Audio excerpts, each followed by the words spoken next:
Salut la gang, ici Coach Alexis de chez Everwell. Je suis présentement au centre Next Gen Athlétique pour vous parler aujourd'hui dans le fond parce qu'il y a quelque chose de spécial qui se passe en ce moment de la saison. C'est qu'il y a moins de soleil, l'hiver arrive, il y a plus de temps froid, le mood commence à changer, notre énergie baisse beaucoup. Fait que je suis là aujourd'hui pour te donner les meilleurs trucs pour rester énergique dans ta journée malgré l'hiver. Right? Parce qu'au Québec, on en a beaucoup d'hiver. Fait que premier truc que je veux te donner, c'est simple, c'est les routines. C'est qu'est-ce que tu fais le matin, qu'est-ce que tu fais le soir. Évite les écrans. Tu sais, moi, j'appelle ça se réveiller en zombie. Là, on se lève le matin et on a notre cellulaire d'en face. Fait que évite les écrans. Essaie d'avoir le plus de préparation possible aussi autour de ta routine le matin, routine le soir pour te donner du momentum. Évite les frictions. Plus tu sais pas vraiment où est-ce que tu t'enlignes le matin, où tu es pressé, tu es en retard, tu draines toute ton énergie à essayer de canaliser ce que tu vas faire pour être pressé puis rusher. On perd souvent notre énergie à travers ça. C'est des petits détails, mais ça fait une grosse différence. Prends le temps de te préparer la veille.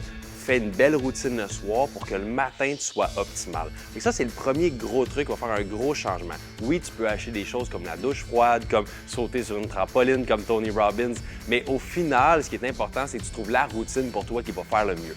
La deuxième chose qui est super importante, c'est au niveau de ton alimentation. Qu'est-ce que tu donnes à ton corps en commençant ta journée? Fait que c'est sûr que je vais l'appeler le déjeuner Kellogg. Si tu manges un gros bol de céréales avec une Nutribar, un jus de raisin puis des Pop-Tarts, c'est sûr qu'au final, tu as mangé 200 grammes de sucre. Ça se peut que ton corps crash, ton énergie aussi en subisse les conséquences tout au long de la journée. Commence par un déjeuner ou un premier repas qui est léger. On parle d'une bonne source de protéines comme des œufs avec une quantité de fruits, des noix, quelque chose qui va te donner assez pour soutenir ton énergie durant la journée. Puis le troisième truc qui est super important, c'est ton entraînement. C'est comment tu vas bouger. Moi, je suggère toujours de s'entraîner le matin. Je trouve que, get it done in the morning, comme on dit en anglais.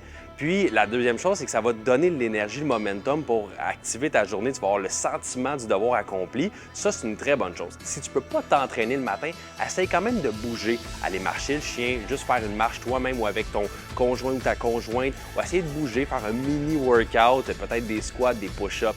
Fait en gros, pour résumer, pour vraiment optimiser ton énergie pendant l'hiver, malgré le manque de soleil, puis le manque de beau temps, puis la température, on ne peut pas contrôler ça. Contrôle ton environnement. Fait que ta routine le matin, le soir, ton entraînement, puis ton alimentation. Si tu as besoin de plus de conseils pour ta structure de santé physique, n'hésite pas à faire contact avec nos coachs chez everwellpro.com.